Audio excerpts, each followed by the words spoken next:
All right. Yeah. So, Andrew, now that your mic is working, why don't you go ahead and start? Sounds good. My name is Andrew Gooden. I teach in a makerspace at Grand Center Arts Academy, which is a public charter school in St. Louis, Missouri. Our school's makerspace was actually the first in the region, and because we've hosted educator and professional development events there, they've blossomed in this region. So I'm here because we fail all the time. And I feel like, just like you learn from a mistake, you learn from the process of failure, especially in design. My background is teaching chemistry, and I think about the idea of a hypothesis not being supported, and how in design, your hypothesis is in the form of a prototype. You believe that this design will solve a given problem and will be a viable, feasible, desirable solution to this problem.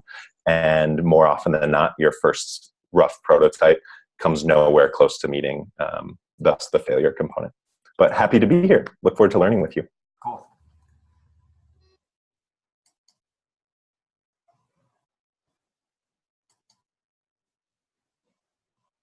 Somebody else, go ahead and jump in. Hello, hi. My name is Lama Jaber. This is the first time I joined the group, so I'm seeing that four other people are in this meeting, but I'm not sure if others don't have their cameras on. But anyway, I'm very thankful that you opened the space up for others to join, even without knowing them. I didn't know whether I should have sent an email note to say I'm interested in this before, but I said, well, you sent the link, so you'll bear the consequences. No, thanks for joining. So thank you for this opportunity. What excited me to join is the topic. And to give a bit of background about myself, I am currently an assistant professor at Florida State University in science education. My background is in chemistry, and I taught chemistry and science for a few years. I'm originally from Lebanon, where I did my bachelor and then my master's and my teaching certificate. My teaching experiences are there. And then I came here to the United States to do my PhD. And short story, the part of what I studied for my PhD dissertation is the role of emotions in sense-making experiences, and how emotions become, could be either a resource or a hindrance in those opportunities to sense make and to grapple, to reconcile inconsistencies and construct explanations, all sorts of things that we face in trying to understand phenomenon. And my focus has been in science, and more recently I've been very excited to work with and learn from young kids, so elementary students, and how they make sense of their world around them. And in moments where they face, tensions around how things fit, for example, how come the water bottle, when it freezes when you freeze it, it expands? Like, that does not fit with the other, things we know about how temperature affects things. And so what do they do in these moments? So, and also, I've been also working, or had an opportunity to work on some data from undergraduate physics courses of students also experiencing a reformed undergraduate physics, where they've been asked to do a lot of sense making around, puzzling things or difficult, things to explain. So that experience of being stuck and feeling like you don't know how to move forward is very interesting for me. And it's not necessarily a failure, but it could lead to a moment of not wanting to move forward. So the way you develop or you react to those moments of feeling stuck, and is that something to be intimidated by, or is that something to be motivated by? So how can we use those as rethink those experiences, I think, is something that is very interesting for me. Great. Well, thank you. That's a great intro. Thank you. Hi, I'm Sarah Raven. I am sorry about the screaming children that happened at the beginning of this call. So I am an assistant professor at Texas A&M University. This is my first semester here, but I was an assistant professor for 3 years at Kent State. And I'm mostly focused on authentic and engaging science experiences for children from underrepresented populations. So, how do we support the pipeline for those children? So sometimes I work with deaf and hard of hearing children or students with special needs or preschool children, populations that don't traditionally get really cool science. So that's what I'm interested in. But so when I came here to Texas A&M,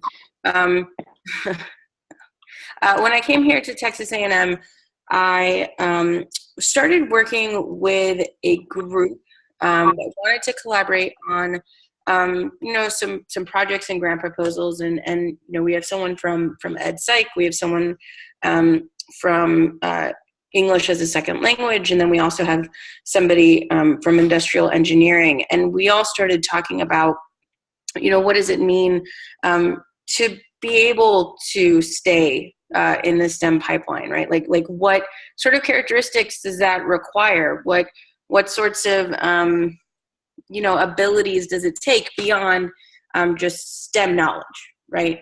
And we also started talking about this idea of persistence that I had been discussing with a colleague of mine, because previously, I think in science education, that's not really something that's been talked about that much. And we tend to use the idea of failure in the context of like scientists, right? Like a history of science, right? Like this scientist did this thing, but they failed at it a bunch of times. But then eventually that failure led them to believe this thing, right? Or figure this thing out. And that's really great. But what we wanted to do was figure out how do you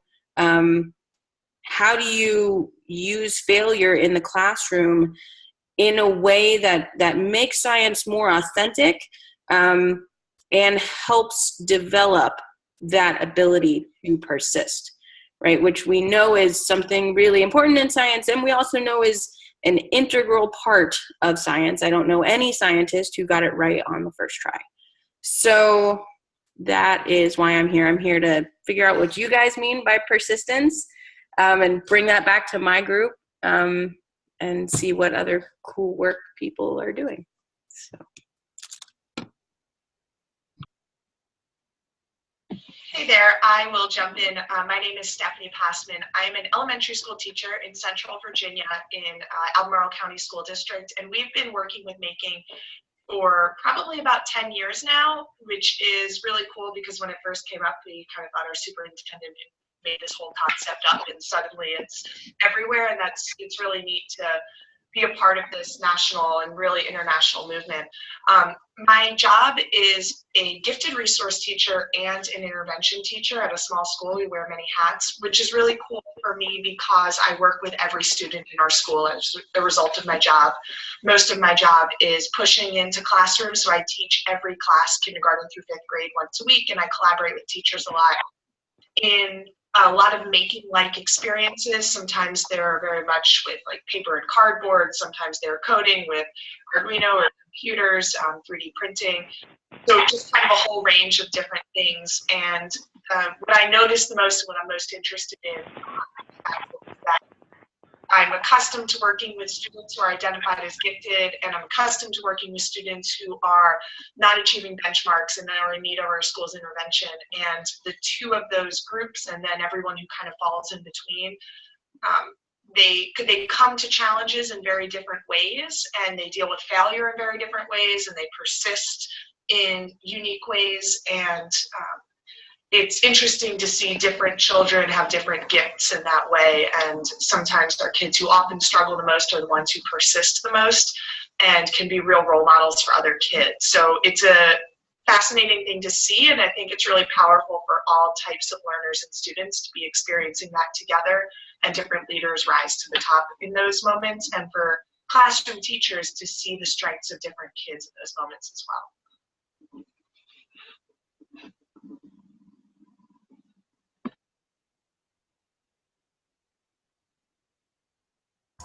Yeah, if you're on and you jumped in late or anything like that, what we're trying to do is go around and do some quick intros so everyone sort of knows each other a little bit before we then come back to Andrew and to Stephanie and to Casey if he might be on the line. Yes, I jumped on. Yes. Okay, Casey, do you want to go ahead and introduce yourself? Sure, thanks. Sorry I'm late. We have some much-needed rainfall here in Northern California, but it's interfered with some traffic patterns. So, that's a good thing. Yeah, it is a good thing, ultimately, yeah. My name is Casey Shea. I'm currently the curriculum coordinator for Maker Education at the Sonoma County Office of Education. And I got here, probably started on this road about 5 years ago when I started a class in collaboration with Dale Doherty in the headquarters of Make Magazine, which was in the same small town that my high school that I taught in. I taught math for 10 years before that. We called it Project Make, and just from that first class of 30 10th through 12th graders, single section, it morphed into 3 sections back in an old shop building on the classroom, and then, on the campus, high school campus.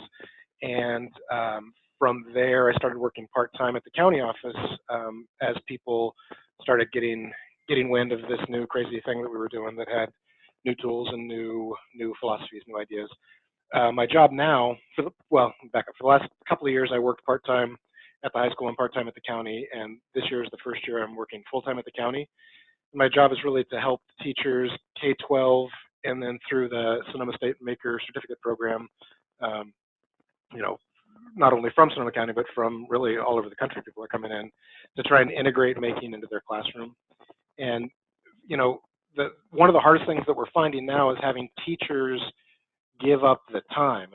The control used to be an issue that to go walk down these roads, teachers have to let go of a little bit of scripting everything. That's been a little bit easier to sell lately because they see the learning, the learning that happens from these activities, but it really is trying to convince them that they can afford the time, that the time spent away from their sequencing that they're so used to is worth it in getting all of these things that come from the persistence, right? There's not really embedded in the system the time to go back and do something for the 3rd time, which is what it probably takes for the kids to actually get something. Even though on one level they know that that's what it takes to actually get it, they're still pretty wed to this, 180-day calendar that they have to get through stuff. So that's sort of my working goal right now is to try and figure out some ways to help teachers see that we're, by covering too much stuff, we're probably diluting some of the knowledge. And how can we convince them that a deeper grasp of things is worth the investment that they're going to get from spending time doing these making activities. Yeah, let me jump in and break from sort of tradition here and just say, why don't we do it where, because I want to ask you an immediate follow-up based on that. And so maybe we'll jump into conversation, and then as people want to chime in, they can introduce themselves, when they get to that point. Because we've already been introducing ourselves for 20 minutes now. So Casey, I don't think I've ever thought about that issue. Right. I mean, pretty much everything we talk to teachers of and ask of them, time is the initial block. That yeah. I used to bring it up when I was teaching. I still bring it up now. And anytime we've talked to teachers about programming or PD or anything like that, they'll say, yeah, all that would be nice if I had extra time. But I hadn't thought about this issue of the inherent need for iteration in many of these making experiences. And so it's like, it's a big enough challenge probably to get them to bite and do it the first time. Yeah. But then to say, oh, and guess what? You have to build in sort of an unknown amount of time for iteration. Like that seems like that's a deal breaker. That's what I'm finding. Exactly right. Okay. That we have a group of teachers who are doing something for the first, they're spending some time doing whatever the activities are and seeing the engagement and seeing the excitement, but but we're trying to help them craft the the protocols to make their thinking visible, around all of the activities. But it does take, again, that second or third exposure to something that they're used to checking off in a box after doing it one time. With I think everybody on the call would probably agree that just because you've covered it doesn't mean that they get it, and Right. Going back through it for the second or third time is where they're actually going to get it. But a lot of them are still faced with, are still feeling the pressure of the old accountability systems that were so had so many things that they had to cover, and I guess it remains to be seen how that's going to change as things progress. But there's that exactly what you articulated is the main thing that I'm coming up against now in my work with teachers. And Andrew and Stephanie, I would ask you, do you guys have any sort of thoughts or comments on this? I think because so much of the learning comes from those second, third iterations, it's a known part of planning a maker style unit. Also, potentially emphasizing how rapid the first prototype should be so that you don't commit time, energy, materials, resources to that, so that it feels more comfortable to fail, so you're not as committed to it. That helps both with timing and with this mindset that you fail forward. So for a typical project, I'll say by the end of the first day, you need to have your first prototype made, whether that's if you're doing an app, potentially you're using index cards. If you're doing a robot, maybe it's made out of cardboard. Low fidelity.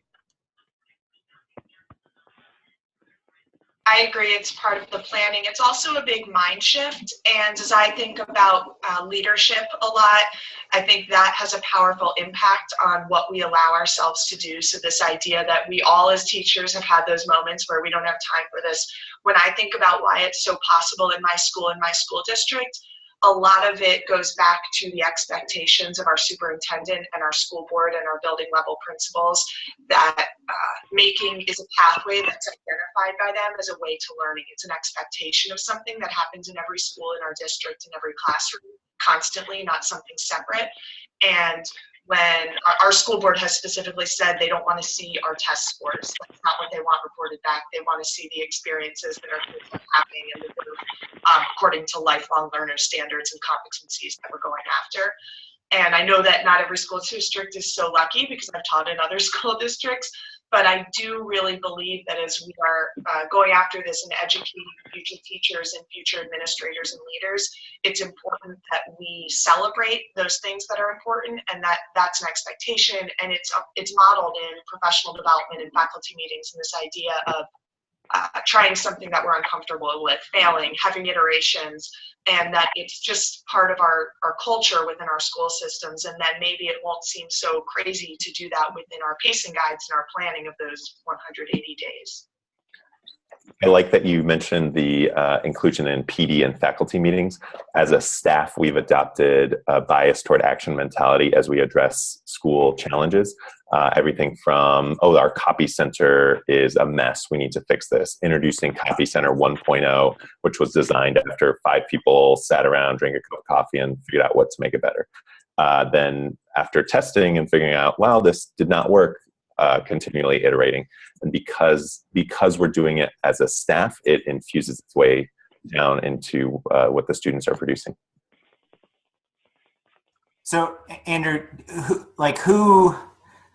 who thought that was a good idea as a school to start sort of embracing that, or did it just was it organic that it just sort of bubbled up from underneath?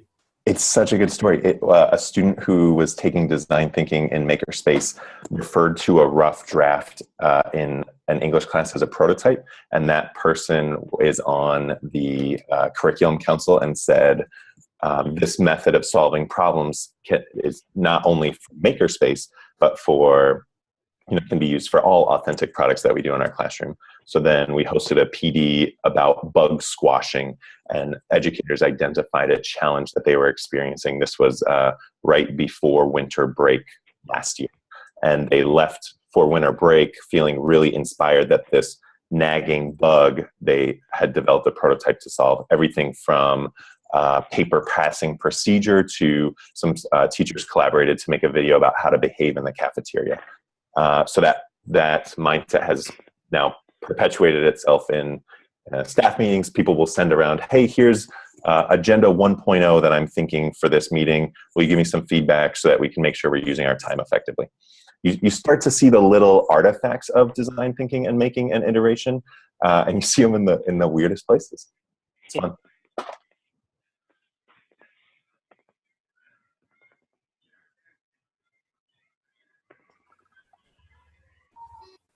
Interesting. So, do you guys? Let me ask this. Let's maybe start really basic. Well, we're beyond starting, but let's go back to basics here. In your situations, how would you define failure?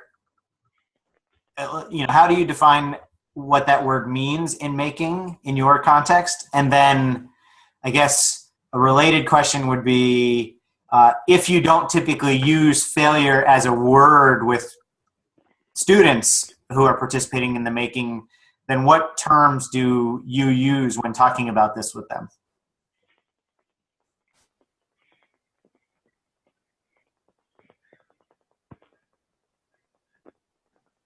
So I think in my context, failure is most often used in the testing of a design. And we throw around the word failure so casually because from the first day, students are designing and presenting and working to build this creative confidence and the mindset that it's okay that your design did not meet the need that it initially set out to, as long as you, so there's a difference between your product or process failing and the approach that you took failing. So you can fail in your approach and not have a divergent, not come up with multiple ideas or not build enough empathy for your user, but then you can always, you can iterate the process as well.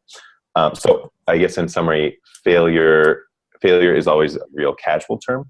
Oh, hey, I tested this prototype and the user found that it did not help at all, or this app completely bugged and it failed. So I'm going to go back and fix this to make it better. Other words, I think back to this connection with science and a hypothesis not being supported, and a design there like being a form of a hypothesis.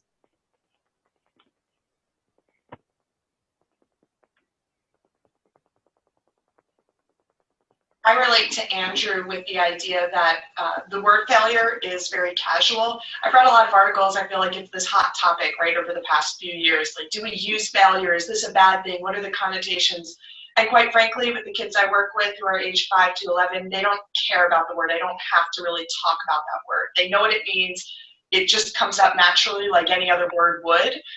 So I like that phrase, casual. A kid just talked about it today, and all he was doing was cutting snowflakes. He's like, man, I failed, but then I figured out how to do it, and I went back to my fail, and I was able to make this one work. And that was the word that he used, not because I ever provided him with that vocabulary, but because it's something common in our vernacular. And I think, I don't know, I guess this is a hard question because now we're reading into the word, but I think we tend to read into those words too much. Like, is it good or is it bad? It just is a thing and it's real. And the more we try to make it good or bad, I think the more pressure it puts on it. But if from the beginning we give kids this acceptable mentality that, yeah, that's what happens to all of us at different times, and we share that experience with them, then it doesn't become something that's strange or unusual. It just becomes part of the learning iterative process.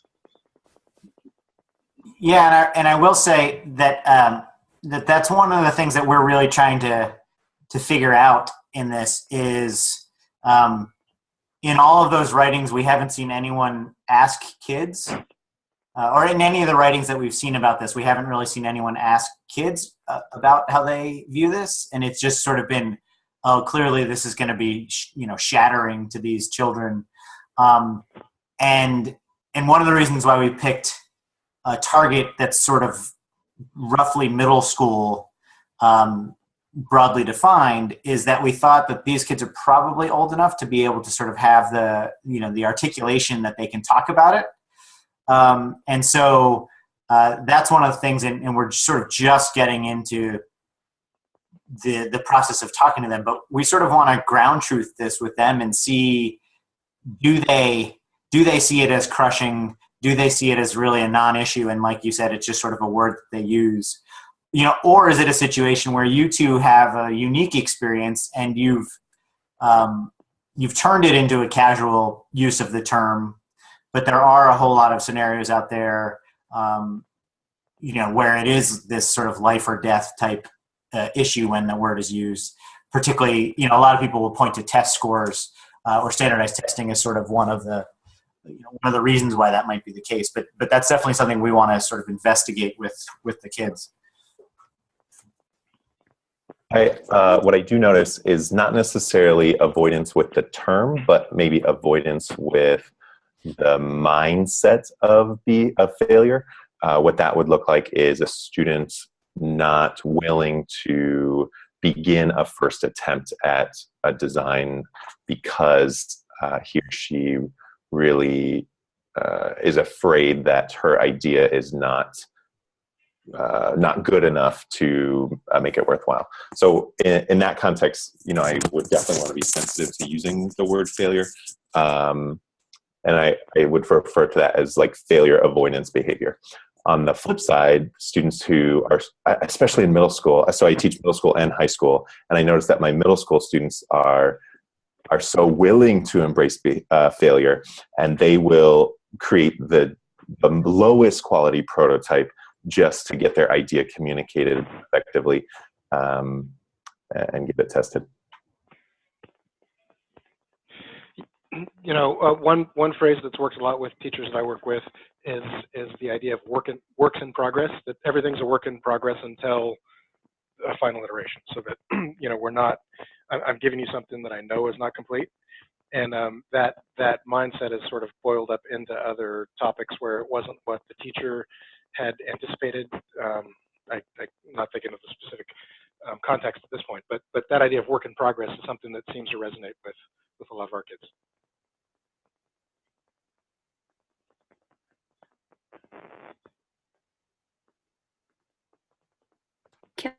Question. Oh, it sort of froze. Are you guys there? Okay. I was curious what your perceptions of failure were, like how your perceptions of failure differ from your perceptions of grit, since I know that that's sort of problematic. I know grit is not really, it's not something that's like specifically science education or science. But I was curious how you saw those things relating.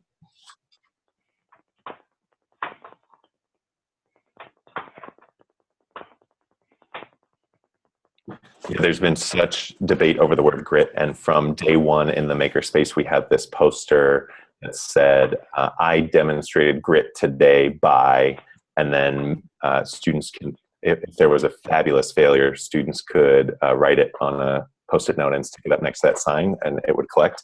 And so many visitors and observers and educators have commented that potentially grit is not a skill that we should be valuing in the makerspace. And hearing this conversation, it made me think, well, I wonder, the controversy associated with grit, I'm not referring, in this context, it does not mean overcoming societal barriers to get into the classroom, to arrive to school, for instance. I'm not asking that students stay up really late to finish their homework or something, which is, I think, what the controversy comes from, the idea that a good education can get you out of bed, and despite any barriers that you're facing. What grit means in our context is essentially persistence. So listening to this conversation, I was thinking maybe I should just change the sign to I demonstrated persistence today by, because it would mean the same thing without all of the political affiliations associated with the term grit.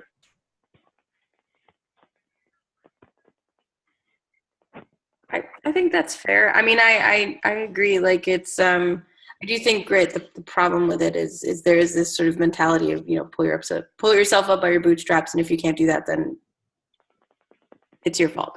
And I do think that it implies overcoming a lot of structural issues that we associate, right, that are part of school and society. So I was just curious, and I do think persistence lends itself more to like maker spaces, engineering, science. So yeah, I was just curious. I don't know if you're familiar with the Angela Duckworth grit scale. Have you all seen this before? So I think of grit as very different than being a maker, because some of the qualities, it's like I often like give up on something and pursue something different, or I have many interests and I can't pick which one to follow. And when I think about great makers, to me, those are qualities of great makers. They're in all of these different, areas, and they're not really sure which one to pursue. And the idea behind grit is that you, no matter what, get really focused on one thing and you just keep pursuing it. And I don't think that's true of makers necessarily. I think a lot of times makers start trying something and they're like, nope, this is actually not at all the right route, and know when to diverge. And there's something about grit that celebrates just sticking the course, and that there's strength in sticking the course no matter what.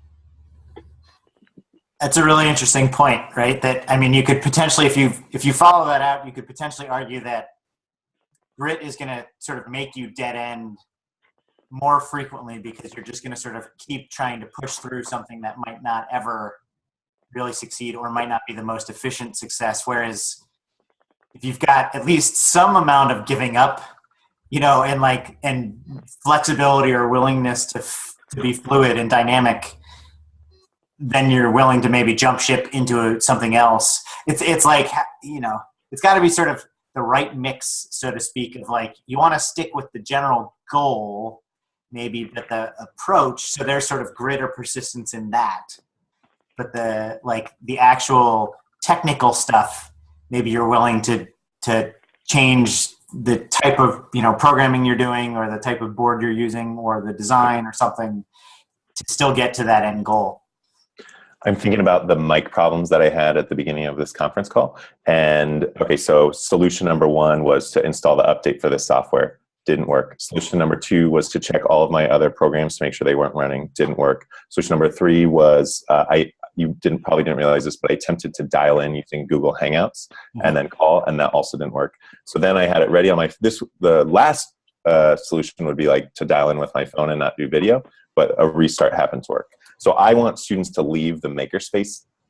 Sure, diverge if your prototype shows that your initial idea was not effective.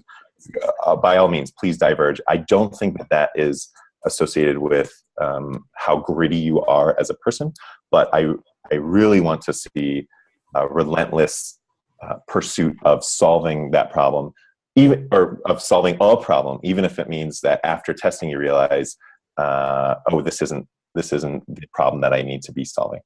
So I guess relentless pursuits of results, regardless what those results are for.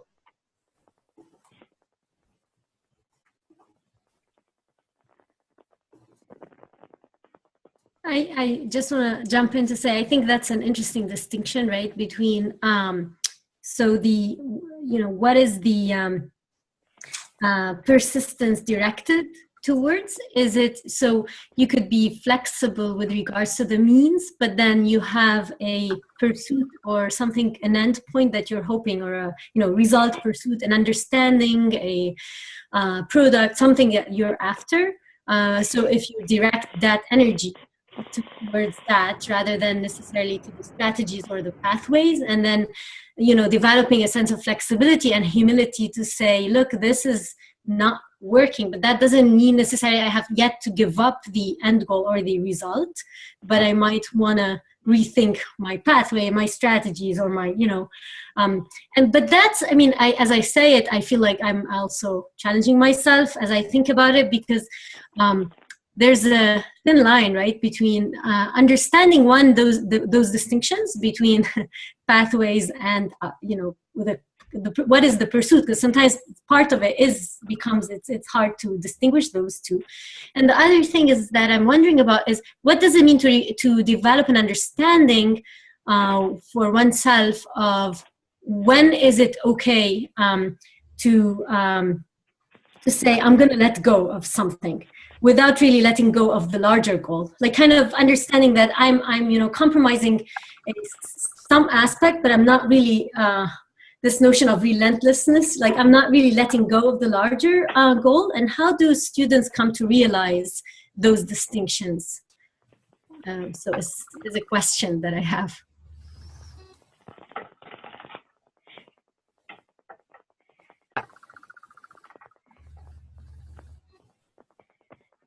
I'm wondering if our special guests have any thoughts on that.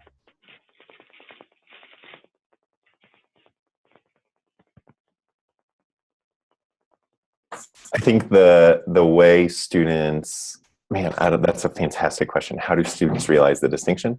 I think the only way that would be, the only approach that we would implement in our space is the idea of practicing in as many ways as possible, practicing this process as many ways and forms as possible with a variety of tools and challenges that students are entering having no experience with whatsoever. At that point, you really begin to learn about yourself as a learner and your interests and ideas. And because you're designing something for an authentic audience, most often students will push themselves to create the best products possible. Yeah, and I want to quote Emily Pilliton. I don't know if people know her, but if you don't, you should look her up. She's an amazing maker educator or maker person. Some of her quotes that have helped me and helped my students and helped my planning is that deadlines force consolidation. That we can have all these great plans, and at some point in all of our lives, there's deadlines we have to meet, and it helps to just winnow away what's possible and what's not. Another one that fits for an earlier conversation is a quote that she has up in this unprofessional development series that she does, that she wants her students to never be bored and never be done, so that even if you think, it's almost contradictory, but even if you think something's done, there's always a version 3 or version 16 or version 17 ahead of you. So meshing those two things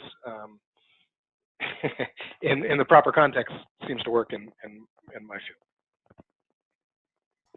It's funny that you say that. I think I just broke the spirit of my pre-service teachers in the last week when I told them, what you're doing, you're well on your way, you're doing a great job, but you can always improve. So never be satisfied with. With Yeah. I want to, Stephanie. I have a question for you. That something that you wrote or that you mentioned initially was, I think. Here's a little quote here. It was something like different kids with different gifts. Can you talk a little bit more about that? What that, how you celebrate that, or how sort of other educators in your building or districts celebrate that? Yeah, certainly.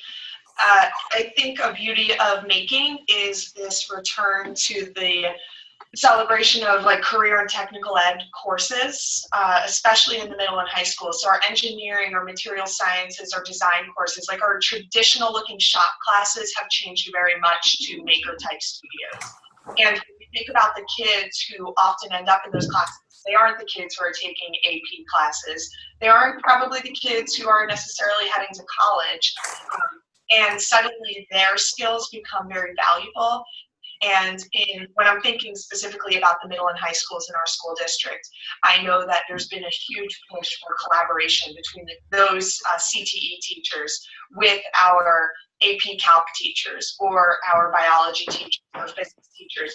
And how can we marry those things and have those very physical skills to put big concepts and ideas into action be used to create a product instead of taking a long exam that shows knowledge.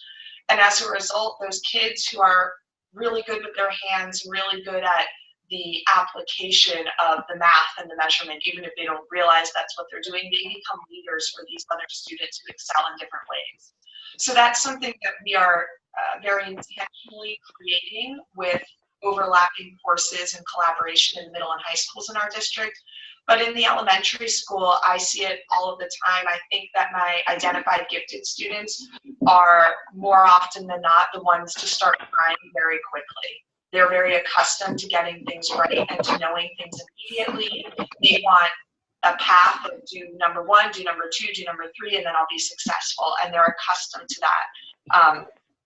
And they're celebrated for that, right? Like they're told that they're smart and they're right and they're doing it well very frequently.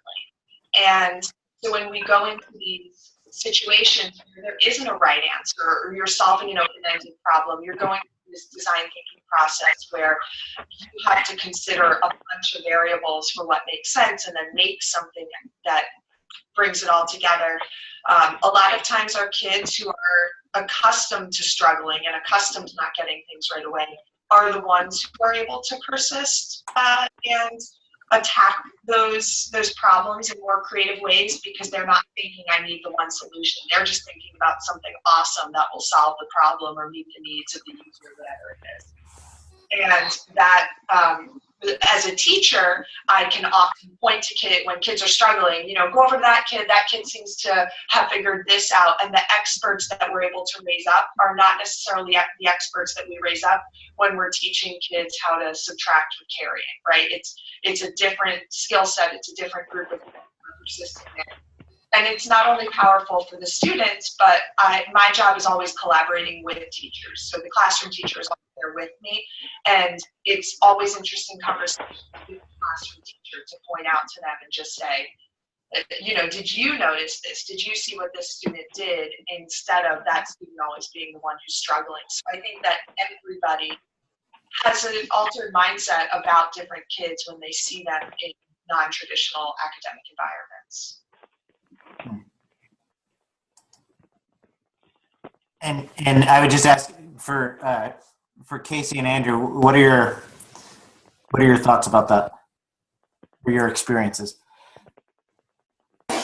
Makerspace in a nutshell to me is student choice plus authentic audience. And so because all projects are rooted in some form of student choice, whether it's the tool that they're using or the problem they're setting out to solve or the solutions, then you really begin to see their interests and their strengths shine through. So I agree that I love the line that you said about it's the focus is on the product versus taking some long exam at the end. That to me is the reason why Makerspace is so powerful as a learning tool. And I agree. And I think a lot of these problems about grit and about persistence are solved by letting the students have that choice and allowing them to pose the problem as much as solve the problem. They're going to be much better problem solvers if they have a hand in posing the problem.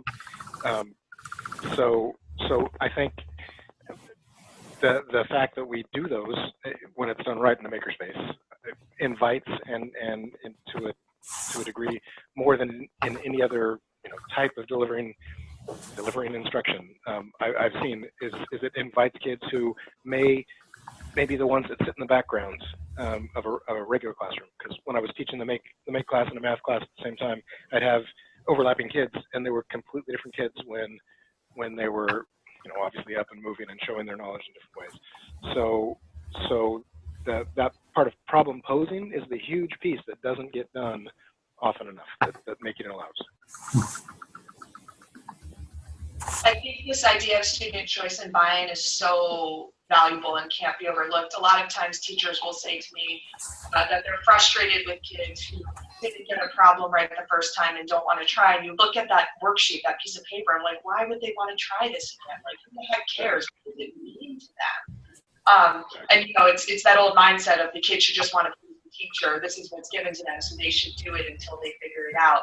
And in the makerspace, this idea that everyone else has talked about student having some choice and some buy-in, it makes all the difference. Of course they're going to keep trying. They care about it. And that's how it should be. We need these authentic experiences to prove the purpose of it all. Yeah. I never had a kid say, "Can I stay in after, stay in during lunch to work on this word problem again?" Or "Can I come in on the weekend to finish this this project that you've assigned to me?" But it happens every day in Makerspace class. On the flip side, I've never had a kid in Makerspace ask, "Why are we learning this?" There's always a reason. Exactly.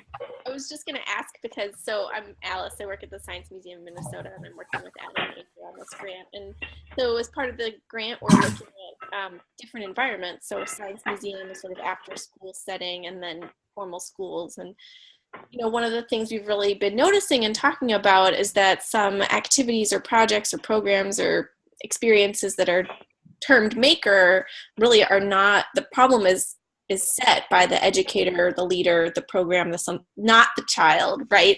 And so failure in those instances we are seeing and have a hunch feels very different when it is child directed. So I was actually going to ask all of you to talk about, what the continuum is really, I guess, in your programs or classroom settings of whether it be child directed or adult saying, here's the problem space, or I'm going to give you these constraints and I want you to solve a problem. So if you could talk a little bit about what that looks like in your settings, I'd love to hear.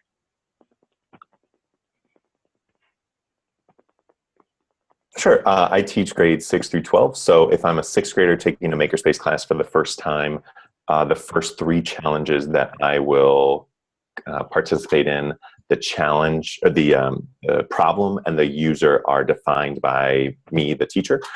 So an example of that is we do the chip challenge, where students have to design a package to ship a single Pringle to a neighboring school that then sends packages to us. And the fail there is if you send your package without, and your chip breaks. The fail that happens throughout the process, though, is getting to throw your package on the ground and simulate all the things that it might encounter as it gets sent. But it's definitely a teacher-centered challenge. And the purpose for that is to hone the divergent ideation, the prototyping, the testing skills without the open nature of choosing the user and the problem as well. However, if I'm a 12th grader, and I've been in a Makerspace class before, then I am defining all components of the process, including the user. I had a student design a card game for taxi drivers who are waiting at the airport in line, which is, there's no way I would have come up with that as a project. So that to me is the power of students leading the problem the user and problem identification. That's great. I'll jump in and say in my high school class, it evolved to a place where in addition to teaching philosophies of making, I'm actually teaching how to use some pretty sophisticated machinery. So I've got a series of starter projects that each one has to have some element of student choice in it for me to call it a maker project. And I should just parenthetically say, I think that there's a great discussion that maybe we on this call can have, and a couple of people that I've talked to, I think, want to be involved in as well. When we say, what is it to be a maker school, or what is maker education? What are some things that have to be there? Because it's not just hands-on. It's not, as you say, a totally teacher-driven thing. It's not building kits, but to have some bullet points of what we can say are some non-negotiable things that are part of maker education. For me, student choice and having that student posing the problems before they solve them is huge. And so, but if when I've got my high school kids who aren't used to that, and especially the successful ones who have grown up have matriculated through a system where they've got success by doing what's been laid out for them to do, they're not ready for that yet. So I developed a series of starter projects that had sort of a funnel is the image that I would think of, that the degrees of freedom get greater as we go through the introduction of the machinery and of the shop tasks, and each task allowed a little bit more degrees of freedom until at the end of these introductory projects, they were pretty much free to pick to solve whatever challenge that we had that was in the direction that we were focusing on for that particular year. But at each level, there's student choice embedded in the project, and those degrees of freedom increase as we move along. I made the big mistake of trying to give too much at first and realized that it was just so foreign to what they had been accustomed to, no matter where they came from in the class, that it just didn't work.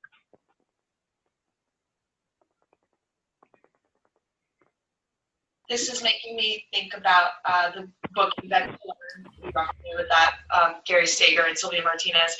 And they distinguish between the two components of making, which is learning to make and then making to learn. And I think that continuum is what everyone else has talked about also. And it's important to do both as makers. And sometimes learning to make is the process. It's learning the different steps. It's learning what's important. And it might be specific tools and starter projects that teach you those tools, or more about mindsets. But we, I think, have to do both. We have to learn how to make and then go on to that step of making in order to learn about people or a content area or whatever it is that our goal is. And that even though some are more teacher directed, I think both of those parts are really necessary in order to create a full experience. When we're not just looking at one project, I think we have to look at the whole mindset that we provide to kids when we celebrate maker education, and we make that part of their daily learning. Do you guys mind if I ask one more question of the group? And this is sort of more from like a researcher perspective. But I was wondering what sorts of ideas there are in how to evaluate and assess persistence, whether it's just a matter of like self-reflection, right? Like asking them about the process as they go through it, or if there's something else. You could have them try to connect to a conference call and the mic doesn't work. So I would say I assess in two ways. One is the first day a student enters the Makerspace class, they're asked to participate in a challenge. And I'm looking for their approach, how they're interviewing the user that they're designed to, that they're in a project for, what the problem is that they come up with, and so on. The persistence component of that comes from the process that they use to make their prototype and get feedback from the user, and how that continues with zero pre-instruction from me. So then at the end of the year, they are given another challenge, and the reflection of the process is compared. Then, so to get from what is most often relatively low persistence with design of a project to the end of the year, which often results in improved persistence. Throughout project, students are completing design logs, and one of the questions that they're answering every day is, what is the challenge that you overcame in your design process today? Sometimes that's the person I was interviewing did not give me answers that led me to identify a challenge. Other times it's the 3D printer kept getting clogged and I couldn't get my first prototype made. So thinking about the process through every single day in their journals. Yeah, that makes sense. Thank you. And I would just add that documentation, that reflection, is one of the huge value adds to this whole process, is that they, again, like many times it's been said, that they want to communicate about something that they've got some skin in the game and they've got some passion about. So leveraging that into getting kids who are reluctant to share in verbal or written ways has been one of the sort of golden eggs from this process, and it has really, for me, shown itself in working with English language learners, that, who are at the most risk for just wanting to sit in the background and not do anything. So I've come to value, not participate for fear of not being able to speak clearly and all that entails. So I've come to value more of the reflection and the documentation, much more than the end product, because it's hard to assess people come in with different making skills and different abilities to make things, but the documentation, the richness that comes out of their reflection and documentation and just that communication is huge. I'm so glad you mentioned that. It's hard to balance if a student submits a reflection and it shows relatively little persistence. One struggle that I've had is determining, okay, is this am I really measuring persistence in evaluating the response in their reflection, or is it a writing component? So we have to be intentional about also teaching the skills associated with metacognition of the process. And I would love any ideas about that.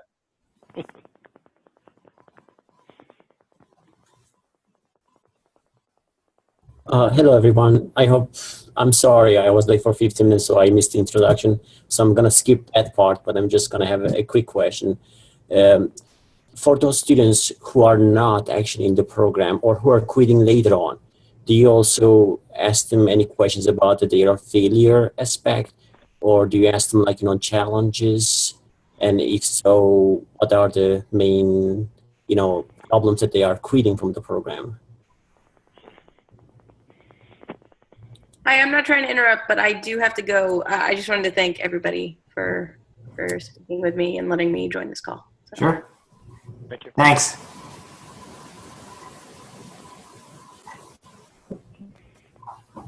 Yeah, I guess I'd ask all the teachers on the call or educators, are the students in your programs, is it sort of a fluid thing where they can move in and out, or are they sort of stuck once they're in your class and so therefore they wouldn't be able to leave if the failures just seem to mount?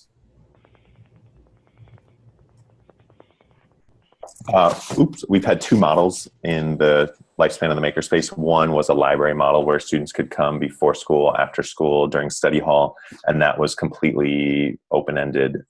It worked well for our environment because we had stacked study halls throughout the day. So students would show their study hall teacher that they had finished their homework and then would get a pass to the Makerspace and work on challenges of their choosing.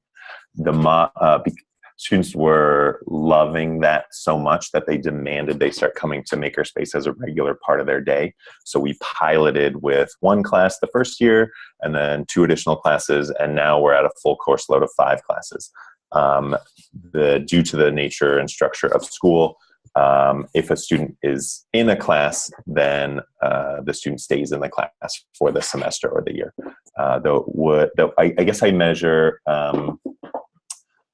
measure happiness or like willingness to engage with surveys throughout the year about the course. And those overall are relatively positive, although in every class there are reluctant makers as well. Thank you, Andrew. And when I started my shop class, it was probably, well, not probably, it was the only shop class that actually asked kids to do some thinking and some making. It like on a lot of campuses, shop classes ended up being places where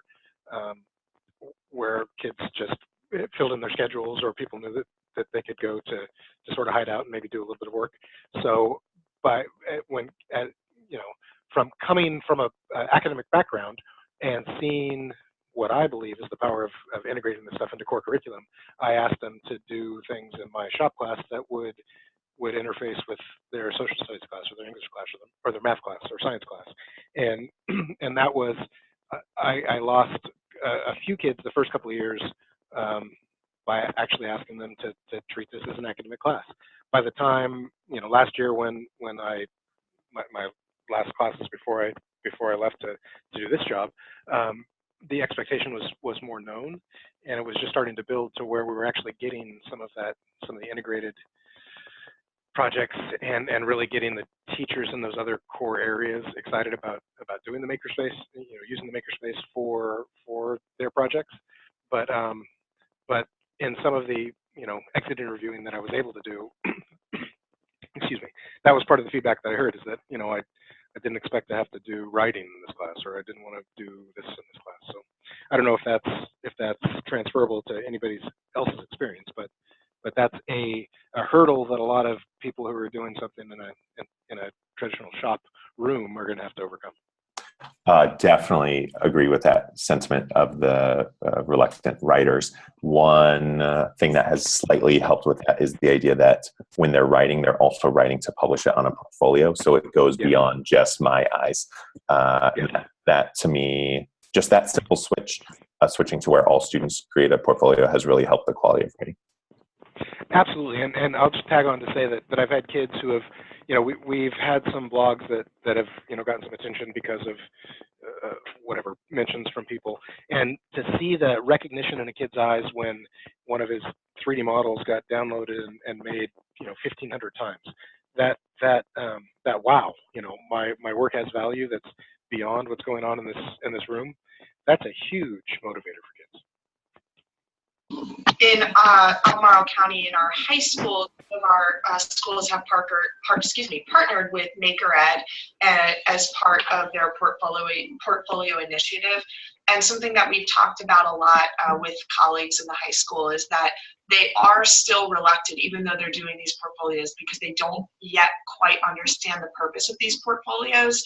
It's now just something new that they're expected to do, and we've thought a lot about how, as we start the portfolios younger and younger, it's going to be a natural part of their learning and the way that they show this, and hopefully that will, we get pretty easy buy-in in the elementary school world, right? I ask a kid to write about it, and I haven't chimed in much in this conversation because I don't have these challenges as much with elementary schoolers, but if we're starting this portfolio very regularly with them, even if it looks a little bit different, and as their projects and the quality of their metacognition about their work grows and matures over the years, I think that it'll be even easier to hold them accountable to that at the high school level when their products and their writing are at a much higher level, and it'll just be a part of the process much more naturally.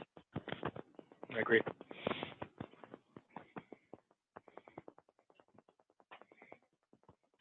So let me, because we're sort of over time here, so I appreciate everyone staying around. I want to ask a question, or I'm going to ask a question, which is when one of the things that we've seen in watching some of the making videos that we've collected is various types of scenarios that lead to failure. And so, we're still trying to figure out exactly how to document these, what to call them.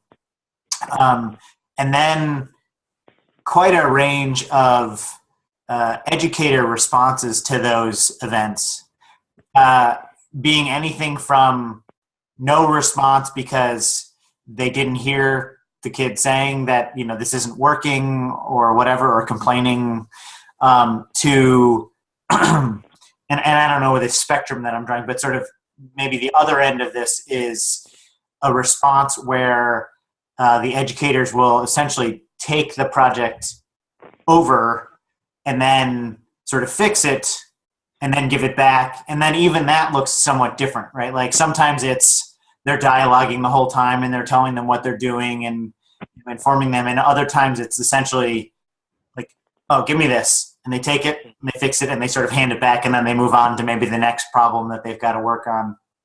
And so I don't know if you guys have thought about it, but if you have, or if I can ask you to now, do you have sort of a set strategy or a set vocabulary that you use when a kid meets a real challenge in their designing or in their building? And can you sort of articulate that for us? And if you don't, that's totally fair too. I'm just wondering what the process is. And even if, since some of you are sort of in programs that are a little bit more established, if you've sort of been trained at all in how to address that, because that's one of our questions too. The mental model I use in moments of student struggle is a trapeze artist. And, they're swinging, they're making great progress, and then, they're slipping. And I want them to slip, and I want them to fall, but I don't want them to fall so hard. But if they're falling, I'm going to be that net before they hit the ground. So I think just as there's a spectrum to the potential like level of challenge that a student is feeling. There's also a spectrum to my response. If I can tell that a student is feeling really emotional and frustrated, then yeah, potentially I'm going to put my hands on the project and fix the little thing. Or if it's a line of code, yeah, potentially I will touch the computer. But in most other situations, I really try to keep, sometimes I'll even put my hands behind my back, and I'll coach students in helping each other to not touch the computer, but to use their words to assist in those situations. Yeah. Yes, I agree with that. And also really the whole idea of peer coaching and peer teaching is something that needs to be consistently, in my experience, consistently pointed back to, that they could be sitting right next to somebody who could solve their problem, but so many kids are used to just having the teacher being the only answer giver that they're going to sit there and raise their hand and wait for me to come around and talk to them. And I try as often as I can to say, have you asked the people that are within all of the strategies that people have? Ask somebody around you before you ask me. But that's a hard habit to break, especially in a traditional high school that's not, these kids aren't getting this type of experience for the majority of their days. So I wish that I would start every year with a better model for getting kids to go down that road. But inevitably, there's somebody within 2 people away from where somebody's sitting that has an answer that could answer the question that people have. Yeah, and I imagine part of that, right, is that's in many scenarios that's cheating. Yes. Whereas in this, it's using the resources around you. Exactly. 2 quick strategies that I have been so crazily helpful. One is that for some situations, I will limit the number of questions the student is allowed to ask me to, for example, 3. And everyone has a little sticky note or some tracker thing to show if they've used their 3 questions. In reality, I'm not going to limit the number of questions, but because they have this quota of questions, they resort to other situations where they're having to rely on their classmates. The second one is specifically with digital projects. We'll do 2 keyboards, team coding, and partner A and partner B, there will be a timer set, and then at that time the person B is not allowed to touch the computer while person A does all of the programming, and it's resulted in some pretty intense growth because of the coaching that naturally occurs by the constraint of not being able to touch the computer. That's awesome. I would like to the way that, oh, go ahead. No, that's all right. Go ahead. I was just going to say, I would like the way that, Andrew, you actually limit the students with the number of the questions, because first, limiting the number of the questions is going to allow the students to have the higher order thinking. That's going to allow them to have that critical ideas to put and convey in a question to ask you. It's not just going to be a basic question, but it's going to be more complex. And within that complexity, it's going to allow the students to think critically what I have to ask, so that I can get the answer, So I really like the way that you limit the students with the number of the questions. I think it's a good strategy. Stephanie, I had one more additional thing to just share with you all. We just published an article at the ASE conference, American Society for Engineering Education, and it was about is failure an option? And we have a project here. It's called Rocket Project, and it is pure technical aspect as well as in educational pedagogy is going on. And we found that students are failing, but at the end they have the resilience and coming back to do further to complete their tasks. So I was just going to ask you all, are you familiar with the productive success, productive failure that was published by Kapoor? Yes, it's just a great article. It talks about the long-term and short-term, how it works out, and the strategies, like talking about the hidden efficacy. Oh, sure, I can share with you. Mm-hmm. and Kapoor talks also about the unproductive success, unproductive failure, and how it works out. Okay, so as long as everybody's familiar, I can see, like, you know, nothing there.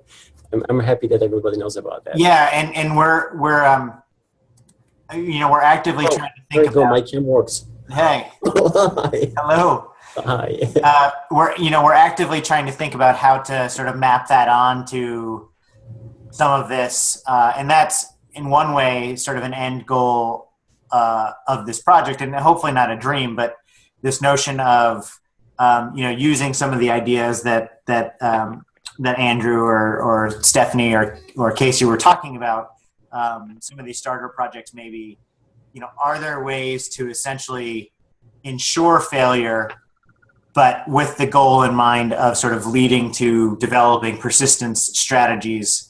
And so sort of what are the elements there that you need? And to use the trapeze idea, like, you know, and what's the right way to be a support such that all these positive things that we talk about happen. Because one of the things that we've seen, and I'm sure, you know, anyone would characterize this as unproductive failure, is, you know, kids working on something and it's not a big fail, but, you know, something small doesn't work, and they will immediately, before their hands touch the object again to try it again, they will ask for help, and basically wait. You know, and some of the kids, if they wait long enough, they'll go back and try to do something else maybe. But a lot of the times, if there's a, you know, a pair of helping hands around, they want that help immediately. And we see that as probably a negative. And we sort of have used the term learned helplessness just right now loosely to, you know, for that. But, you know, one of the questions there is, okay, these are young kids. How do we sort of, that's probably a learned trait. And how do we maybe get them to think more about how they or their peers, or with the help of their peers, that they can solve it, you know, with that help. And again, not necessarily just looking to the instructor or the educator for that solution.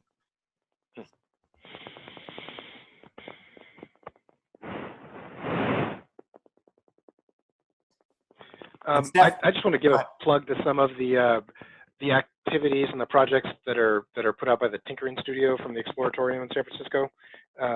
And one of the things that for introductory activities that lead, you know, almost 100% to this persistence that we want, some of the things that they do is lay out familiar and friendly sort of materials to solve challenges.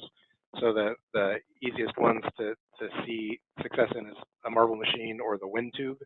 Wind tube is just a fan blowing straight up in the air, and they're all over the country now. But you throw some challenge to hover some craft at some level, and have friendly materials, coffee filters and berry baskets and cups, that create that persistence, that wanting to go back. And it's up to the teacher to leverage that and to really call out, you know, and point out to people how many times they went back and tried something, because they weren't intimidated by the materials, they weren't intimidated by the problem. It was an easy problem to see, but a difficult problem to solve, but friendly enough materials and an easy enough on-ramp, you know, a low enough floor that people would go back and try 4 and 5 times.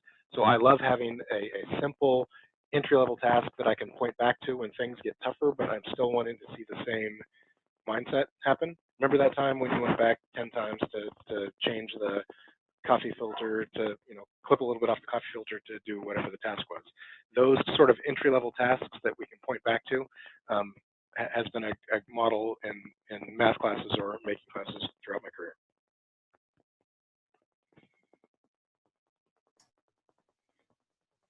Stephanie, did you have any final thoughts on any of this?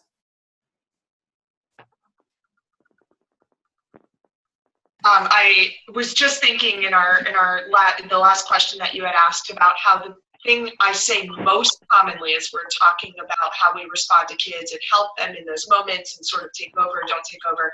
The thing that comes out of my mouth the most is I don't know. And it's really true. So they ask me a lot of questions, and if I were working on long division with them, I would know the answers. I would know what they're doing wrong. I would know how to do an error analysis and help them. But generally when we're making, there isn't a right or wrong answer. I don't know exactly what's in their minds. When they ask me a question, I might have some ideas, but my real answer almost always is, I don't know. And I think that is important for kids to hear. And I also think it stops me from taking over their project, because I'm sure I have an idea. I might have some things that can work, and that might be my next step of something that I share with them of, well, I don't know. These are some things I'm thinking. I might try something like this. But I don't take over because I realize that my answer isn't the right answer, because this is all about creating whatever it is that's in their mind. And I think that is helpful for them with their peers as well, because just like we heard, I think it's really important to encourage them to work together, and their peers can solve each other's problems by offering feedback. But again, their peer doesn't know exactly what's in their head either. So we're all just providing feedback to the person who's really creating this product or solving this problem. So, I always say last question, and then I can't help myself from following up. Do you guys celebrate your own failures, or sort of share your own failures, or talk openly about your own failures? And I mean, maybe that's just who you are, but if you do that, is that done with sort of some intentionality to model some of that for students? I think that's super valuable. And I also believe there's a huge difference in making intentional mistakes, which sometimes teachers do, and kids are so aware of it, right? I mean, they see right through you, and it's not powerful. It's probably the opposite of powerful. So I often take opportunities to share with kids when something's gone wrong that often has nothing to do with what we're doing, and I'll just tell them the story, or I'll bring it up in context. So I imagine Andrew may be doing this. Like, if I were Andrew tomorrow, I might share this story of not being able to connect and get sound at the beginning, and it'll just come up naturally because we share as people, and relationships with kids are the foundation of any teaching and learning that we do. So it connects people on the thing that happened to us last night and how we persevered through it. Then we're setting an example that they're probably going to hang on to, and we can relate back to at another time. But I'm not going to make up something, and I fear that's something that happens often, like this whole charade of failing, because I don't need to make up failure. I do it plenty naturally, and I think sharing it. I saw it happen this morning in a classroom I was in. You're right, the kids see, they see right through it, and then they're like, come on, the trust, I feel like, breaks a little bit when you, as a kid, your instructor knows more than you do about if they're introducing something. And so why, right there with you, Stephanie. Well, I think any teacher, is going to take on the task of starting or moving forward and making program in whatever educational institution that they're going to work in is going to have ample opportunities to share their failures with their kids, because hopefully they're going to be trying something that either hasn't been tried or isn't in a can, right? So that, for me, from day one, just to have that honest rapport with the kids that I think this is a great idea. I know that there's some good stuff out there, but boy, that thing we tried last week was a bomb, right? So we're not going to do that. I think knowing that you're going, or that you have to, or knowing that that's a valuable conversation to have with your kids as you go forward is hugely important as you're undertaking something that's risky for a teacher. Yeah, I would just reemphasize the power of modeling with projects. I've tried to hold myself accountable to making a model project for each challenge that we do this year. And in narration of the process, there is usually some failure that has occurred at some point in the process. And so taking that in stride and narrating the thought process that I use during those failures is I feel like the primary mode that I teach perseverance. So, and here's another follow-up. And Stephanie, I know that Andrew and Casey do some of this, and I'm not sure if you do this, but in terms of getting other educators sort of indoctrinated, started in this, getting them to drink the Kool-Aid, so to speak, around making. Do you see that one of the hurdles there is getting those educators to be comfortable with failing and potentially failing publicly? Rather than just like, oh, I failed on the weekend, but I can show off my perfect project in front of the students. I mean, there's so many parallels here with open-ended inquiry instruction in science, admitting they don't know everything, a lot of those sorts of things. So I'm just wondering your experiences. Yeah, I think it is really important to model it as leaders in school. So if this is part of my job, when I work with other teachers, I need to model that for other teachers. I need to encourage them to share and give them safe spaces to do it. It also goes back to when, at the beginning, I talked about professional development in staff meetings and modeling the process of making and having teachers participate in that process. We do it at a county level. I know our superintendent does it at principal meetings. Making is generally a part of any meeting within our county. And it gives us the opportunity to fail in front of others, to laugh at our mistakes, and to try something new that we've never been successful with before. And some people are definitely embarrassed and frustrated and are uncomfortable in those situations. But the more those opportunities are provided for adults, just the more they're provided for our students, and the more comfortable they become. And then we can show that in front of students. But I mean, I think a lot of people become teachers because they like to be in charge and they like to show everyone else what they know and how to do what they know. And they were successful in school when they were in school. We talked about this before. I know that you all have investigated that, like what people are like growing up who turn into makers.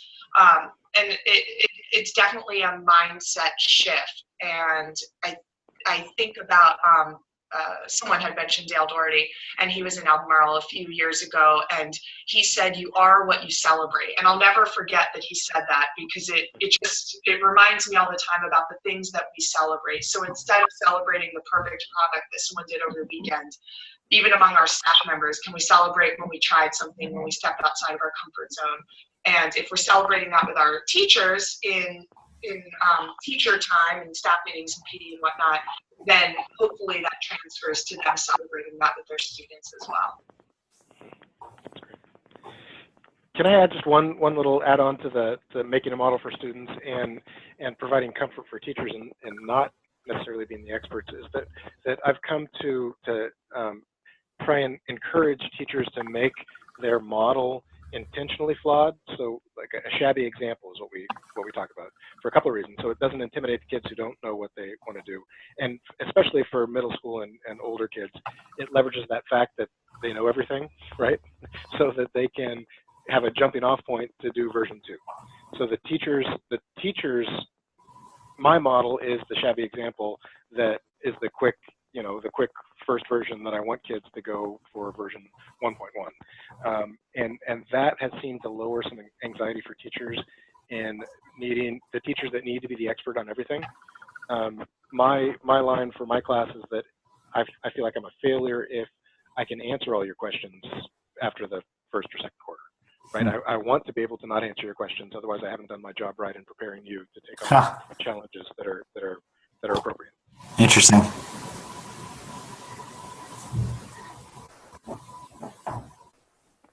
Well, does anyone else have any final thoughts or questions? All right. Well, I want to thank Casey and Stephanie and Andrew a ton, and sort of everyone else who's come on and off the call for joining. And we'll make a recording of this available if you wanted to refer back to it. And like I said, we'll be trying to do these, we'll probably try to target like late January or early February for the next call. And I think we're going to probably be increasing the channels through which those announcements go out to. So probably through NARST, Aztec, and a couple others. So, but yeah, thank you so much for participating, and feel free to email us if, if there's anything on the call that you wanted to talk more about or connect on. So. Otherwise, take care, stay warm, and hopefully we'll talk soon. Thank you. Thanks all. Thank Bye, you. everyone. Bye. Thank you. Thanks.